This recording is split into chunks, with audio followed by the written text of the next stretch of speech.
स्वागत है आप सभी का दोस्तों Gajendra education point YouTube channel पर। और जैसे कि दोस्तों आप सभी को पता है कि आपका एग्ज़ाम 7 तारीख को होने वाला है, 7 अगस्त को, कंबाइंड टेक्निकल। तो उसके संदर्भ में दोस्तों जीएस की जो हमारी ये सीरीज़ है वो लगातार आपको डेली आपको देखने के लिए मिलेगी। तो कल मैंने दोस्तों आप सभी को कराया था कि जो भारतीय आंदोलन है, भारतीय आंदोलन से जो प्रश्न हैं दोस्तों वो अक्सर पूछे जाते हैं। तो ये जो इससे रिलेटेड क्वेश्चन होते हैं, इससे रिलेटेड जो क्वेश्चन होते हैं दोस्तों हिस्ट्री से, पहले मैं भारतीय इतिहास के क्वेश्चन आप सभी को यहाँ पर करवा रहा हूँ। उसके बाद एक करंट अफेयर की वीडियो मैं आप सभी के लिए लेकर आऊँगा। तो यहाँ पर बात कर लेते हैं, एक जो विदेशी यात्री होते हैं इससे रिलेटेड एक क्वेश्चन ज़रूर आपकी परीक्षाओं में पूछा जाता है, ठीक है। तो आज इस वीडियो में हम सारे जो विदेशी यात्री जितने भी आए हैं और किसके शासनकाल में कौन आया है ये यहाँ पर दोस्तों हम डिस्कस करने वाले हैं, ठीक है। तो सबसे पहले मध्यकालीन भारत के महत्वपूर्ण विदेशी यात्री, ठीक है। तो सबसे पहले मार्को पोलो। और मार्को पोलो कहाँ का निवासी था दोस्तों? ये इटली का निवासी था। 1288 से लगा के 1292 तक ये भारत में रहा और पांड्य राज्य की जो राजधानी थी वहाँ पर दोस्तों ये आया था। उसके बाद इब्ने बतूता, ये कहाँ का था? ये मोरक्को का था। तो 1333 से लगा के 1342 तक ये मोहम्मद तुगलक के शासनकाल में दोस्तों आया। उसके बाद निकोलो कोंटी, ये कहाँ का था दोस्तों? इटली का था। 1420 से लगा के 1422 तक देवराज प्रथम के शासनकाल में ये आया था। उसके बाद चेंग ही चीनी 1421 से लगा के 1431 तक, यानी कि 10 साल रहा और जलालुद्दीन के शासनकाल में दोस्तों ये आया। अब्दुल रजाक ईरान, ये 1442 से 1442 तक, यानी कि 1 साल भी नहीं रुका, देवराज द्वितीय के शासनकाल में आया था। अब आप सोच रहे होंगे कि इतने सारे याद कैसे होंगे? तो दोस्तों जो इम्पोर्टेंट हैं इसमें, जो इम्पोर्टेंट हैं वो आप इसमें से कर लेना, क्योंकि मैंने तो पूरे जितने भी आए हैं ये पूरे सबकी लिस्ट है। क्योंकि अगर क्वेश्चन का पेपर थोड़ा हार्ड बनाना होगा लेवल तो वो यहाँ पर रखेगा, लेकिन वैसे इतने जो डीपली है कभी पूछता नहीं है ना। चलिए उसके बाद डेमिगीज पेंट पुर्तगाल का है, 1520 से 1522 में। कृष्णदेव राय, उसके बाद नूनिज पुर्तगाल का है, 1535 से 1537। अच्युत देव राय, ठीक है। उसके बाद एंथोनी मांसेरात पुर्तगाल का है, अकबर के शासनकाल में आया था। राला फिंच पुर्तगाल का है, अकबर के शासनकाल में आया था। सीजर फेडरिज विजयनगर में आया था 16वीं शताब्दी में। और सबसे इम्पोर्टेंट है कैप्टन हॉकिंस, जो है ये कई बार पूछा गया है। तो कैप्टन हॉकिंस है ये क्या कहाँ का था? अंग्रेजी था। 1608 से 1613 में जहांगीर के शासनकाल में दोस्तों आया। क्योंकि जहांगीर को आप सभी जानते हैं कि इसको चित्रकाल का स्वर्णकाल, इस जो चित्रकारी हुई थी वो सबसे ज़्यादा जहांगीर के काल में दोस्तों हुई थी। तो कैप्टन हॉकिंस किसके में आया था दोस्तों? ये काफ़ी इम्पोर्टेंट है।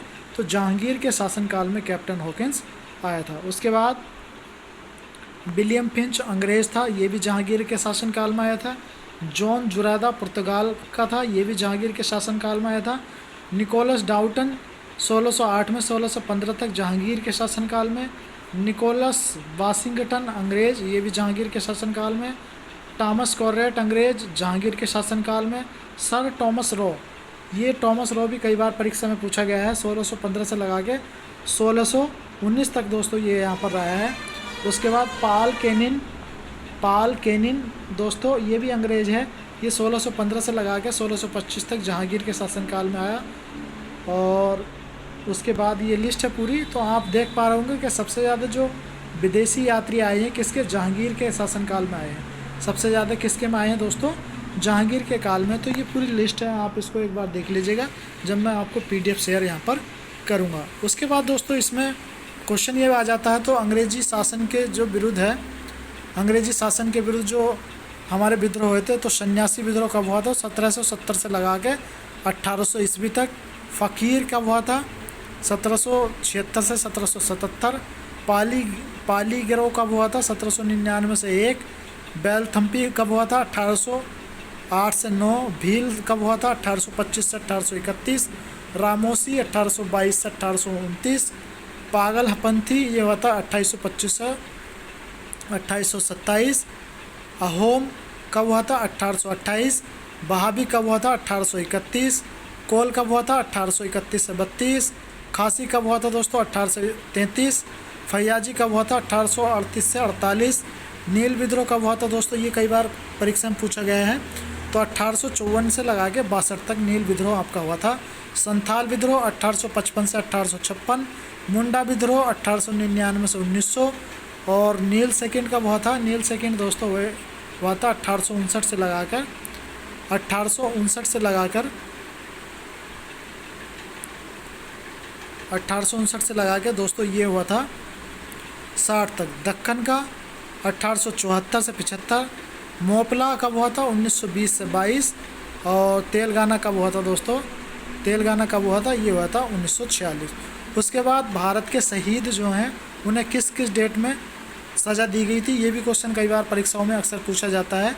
तो खुदीराम बोस दोस्तों 11/8/1908 को, मदन लाल को 17/8/1909 को, उधम सिंह 31/7/1940 को, भगत सिंह 23/3/1931, सुखदेव 23/3/1931, राजगुरु 23/3/1931 और चंद्रशेखर 27/2/1931 को दोस्तों यहाँ पर ये इनको सज़ा मिली थी। ठीक है, तो हमने क्या क्या पढ़ लिया दोस्तों? हमने इसमें पढ़ लिया जो भारत के महत्वपूर्ण विदेशी यात्री आए थे और अंग्रेजी शासन के विरुद्ध जो विद्रोह हुआ था उसके बारे में हमने यहाँ पर पढ़ लिया।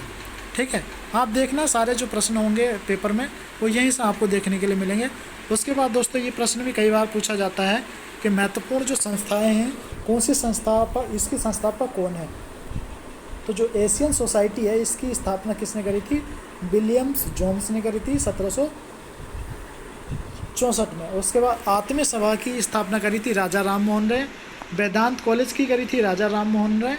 और ब्रह्मा समाज की स्थापना करी थी राजा राम मोहन ने। युवा बंगाल आंदोलन किसने किया था? तो हेनरी लुई विवियन डेरोजियो युवा बंगाल आंदोलन करा था दोस्तों हेनरी लुई विवियन डेरोजियो। तत्बोधिनी सभा कई बार परीक्षा में पूछा गया देवेंद्र नाथ ठाकुर। कभी आप इसको रविंद्रनाथ कर दो, ये रविंद्रनाथ नहीं है, देवेंद्र नाथ ठाकुर। ब्रिटिश सार्वजनिक सभा दादा भाई नौरोजी। रामोनाई मजदान सभा दादा भाई Naoroji. Paramhansa Mandali Dadoba Pandurang. Mohammad Anglo literacy society Abdul Latif. Scientific society sir Syed Ahmad Khan. East India association Dadabhai Naoroji. और बालिका विद्यालय ज्योतिबा फूले। पूना सार्वजनिक सभा MG रानाडे। प्रार्थना समाज की करी थी आत्माराम पांडुरंग एवं रानाडे ने। वेद समाज की करी थी केशव चंद्र सेन ने। और सत्य शोधक समाज कई बार परीक्षा में पूछा गया है दोस्तों ज्योतिबा फूले। और उस दिन ये अभी जो UDA LDA का पेपर है दोस्तों उसमें पूछा गया है कि अलीगढ़ मोहम्मद एंग्लो कॉलेज की स्थापना किसने करी है? तो सर सैयद अहमद खान ने दोस्तों की है। Indian league Shishir Kumar Ghosh. आर्य समाज की करी है स्वामी दयानंद सरस्वती ने। इंडियन एसोसिएशन की करी है आनंद मोहन बोस एवं सुरेंद्र नाथ बनर्जी ने 1876 में। थियोसोफिकल सोसाइटी कई बार परीक्षा में पूछा गया है मैडम ब्लाटवस्की एवं कर्नल अलकाट। ये कई बार पूछा गया है। थियोसोफिकल सोसाइटी काफ़ी इंपॉर्टेंट है। तो मैडम ब्लाटवस्की एवं कर्नल अलकाट के द्वारा। यूनाइटेड इंडियन कमेटी व्योमेश चंद्र बनर्जी। भारतीय राष्ट्रीय कांग्रेस कल मैंने आपको बताया था 1885 में AU होम ने मुंबई में करी थी। बेलूर मठ की करी थी स्वामी विवेकानंद ने। इंडियन सोशल कॉन्फ्रेंस की करी थी MG रानाडे ने। रामकृष्ण मिशन की करी थी स्वामी विवेकानंद ने। शारदा सदन की करी थी पंडिता रमाबाई ने 1889 में। अभिनव भारत संस्था कई बार पूछा गया है दोस्तों विनायक दामोदर सावरकर ने 1904 में करी थी। और सर्वेंट ऑफ इंडिया सोसाइटी ये गोपाल कृष्ण गोखले। ठीक है, ये महात्मा जी के क्या हैं राजनीतिक गुरु भी माने जाते हैं। 1905 में इन्होंने की थी। मुस्लिम लीग की करी थी आगा खां एवं सलीम उल्ला ने। अनुशीलन समिति की करी थी Satish Chandra Basu. Social service league की करी थी नारायण मल्हार जोशी। विश्व भारती की करी थी रविंद्रनाथ टैगोर। गदर पार्टी की करी थी लाला हरदयाल एवं कांसीराम ने 1913 में। हिंदू महासभा की करी थी किसने? मदन मोहन मालवीय। जैसा कि आप सभी जानते हैं कि जिन्होंने बनारस हिंदू विश्वविद्यालय BHU की स्थापना दोस्तों की थी। उसके बाद विमेंस इंडिया एसोसिएशन की करी थी लेडी सदाशिव अय्यर ने। 1917 में। अखिल भारतीय ट्रेड यूनियन की करी थी NM जोशी 1920 में। स्वराज पार्टी की करी थी मोतीलाल नेहरू एवं चित्तरंजन दास 1923 में। बहिष्कृत हितकर्णी सभा की करी थी BR अम्बेडकर 1924 में। नौजवान सभा की करी थी भगत सिंह, ठीक है, छबील दास एवं यशपाल ने। राष्ट्रीय स्वयंसेवक संघ की करी थी डॉक्टर हेंडगेवार एवं BS मुंशी ने। HMR की करी थी भगत सिंह ने। स्वतंत्र श्रमिक पार्टी की करी थी BR अम्बेडकर ने। खुदाई खिदमतगार करी थी अब्दुल गफ्फार खां। फॉरवर्ड ब्लॉक की करी थी सुभाष चंद्र बोस। आज़ाद हिंद फौज की करी थी रास बिहारी बोस। आज़ाद हिंद सरकार की फौज करी थी सुभाष चंद्र बोस। और होम रूल लीग की करी थी तिलक एवं एनी बेसेंट। तो तिलक एवं एनी बेसेंट ने दोस्तों ये यहाँ पर इसकी की थी, ठीक है। उसके बाद जो विदेशी कंपनियों का आगमन है दोस्तों, ये कई बार परीक्षाओं में पूछा जाता है कि सबसे पहले कौन सी कंपनी आई है। तो सबसे पहले जो भारत में आए थे 1498 में, वो पुर्तगाली आए थे, ठीक है। और कहाँ पर आए थे दोस्तों, तो ये कालीकट आए थे। कहाँ आए थे दोस्तों, कालीकट में सबसे पहले 1498 में आए थे। उसके बाद अंग्रेज़ आए 1600 में, ठीक है। और उस समय गवर्नर सर थॉमस रॉ, और कहाँ पर, सूरत में आए थे। डच आए 1602 में, और कहाँ पर, मूसलीपट्टम में। उसके बाद डेनिश आए 1616 में, और कहाँ, सूतानुती में आए। उसके बाद फ्रांसीसी आए, उसके बाद क्या है, फ्रांसीसी आए, और कहाँ पर, सूरत में। उसके बाद स्वीडिश आए 1731 में, और घोंसनबर्ग। तो क्वेश्चन आपकी परीक्षा में ये पूछा जाता है, क्वेश्चन आपकी परीक्षा में ये पूछ लिया जाता है दोस्तों,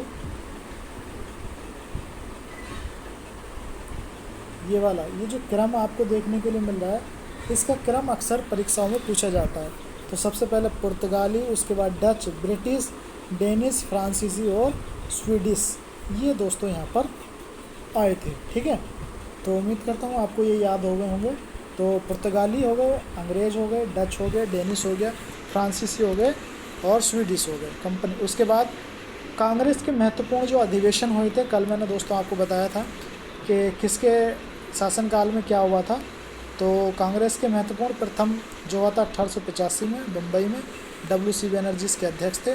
कुल 72 प्रतिनिधियों की दोस्तों ये सभा थी। द्वितीय हुआ था 1886 में, कहाँ पर, कलकत्ता में, दादा भाई नौरोजी के शासनकाल में, और प्रथम पारसी ये क्या अध्यक्ष थे। उसके बाद तृतीय हुआ था 1887 में मद्रास में, बदरुद्दीन तैयब जी प्रथम इसके मुस्लिम अध्यक्ष थे।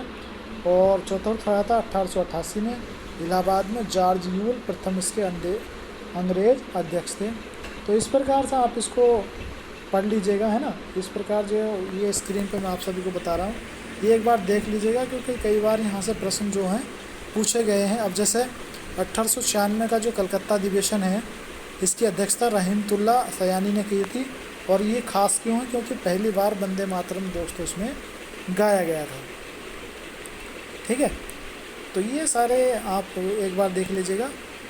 और उसके बाद जैसे कल हम पढ़ेंगे भक्तिकालीन सूफी सिलसिले, सिख गुरु कौन कौन थे, है ना, महत्वपूर्ण युद्ध, और कौन कौन से युद्ध जो हैं आपके हुए थे।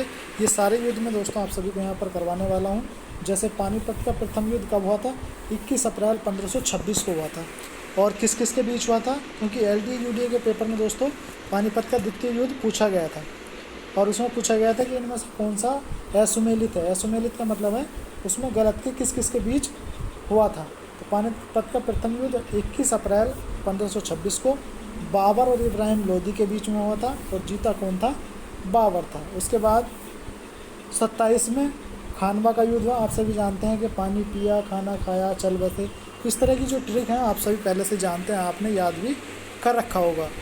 तो बाबर और राणा सांगा के बीच में, जिसमें बाबर ने राणा सांगा को हरा दिया। उसके बाद चौसा का युद्ध हुआ था, कब, 7 जून 1539 को शेर शाह और हुमायूं के बीच, जिसमें जो शेर शाह है दोस्तों वो जीत गया था। उसके बाद पानीपत का द्वितीय युद्ध किसके बीच हुआ था, तो 5 नवंबर 1526 को अकबर और हिमू के बीच हुआ था। और विजयी कौन हुआ था, अकबर हुआ था दोस्तों। हल्दी घाटी का युद्ध कब हुआ था दोस्तों, 18 जून 1576 में, अकबर महाराणा प्रताप के साथ हुआ था। और जीत किसकी हुई थी? अकबर की हुई थी। असीरगढ़ का युद्ध कब हुआ था? तो 23 अप्रैल 1601 को अकबर मीरन बहादुर के बीच, जिसमें जीता कौन था? अकबर था। उसके बाद धर्मनट का युद्ध कब हुआ था? तो 25 अप्रैल 1658 में औरंगजेब और दारा के बीच, और जीते कौन थे? औरंगजेब थे। तो कल जो मैंने आप सभी को वो इस तरह के जो महत्वपूर्ण राष्ट्रीय आंदोलन है दोस्तों मैंने आपको पढ़ाए थे। स्वदेशी आंदोलन 1905 में, बंगाल विभाजन के विरोध में स्वदेशी बहिष्कार, तो ये सारी चीज़ें मैंने यहाँ से आप सभी को कल दोस्तों बताई। उसके बाद हिंदी के डेली जो 100 प्रश्न होंगे दोस्तों, कितने? डेली 100 प्रश्न मैं देखना चाहता हूँ। ऐसी बात नहीं कि आप पढ़ नहीं रहे होंगे, मुझे पता है आप सभी पढ़ रहे होंगे और आपकी तैयारी अच्छी होगी। तो ये हिंदी के 100 क्वेश्चनों के टेस्ट मैं आपको लगवाने वाला हूँ, और करीबन 1000 क्वेश्चन हिंदी के आपकी जो 7 तारीख का एग्ज़ाम है उससे पहले मैं आपके दोस्तों यहाँ पर करा दूँगा। तो कमेंट बॉक्स में बताइएगा कि वीडियो आपको कैसी लगी, और जल्दी से ज़्यादा लोगों में दोस्तों इस वीडियो को शेयर कर देना, और अच्छा कंटेंट देने की पूरी मैं आप सभी को दोस्तों कोशिश करूँगा। तो वीडियो देखने के लिए आप सभी का बहुत बहुत धन्यवाद। Thank you, thanks for watching.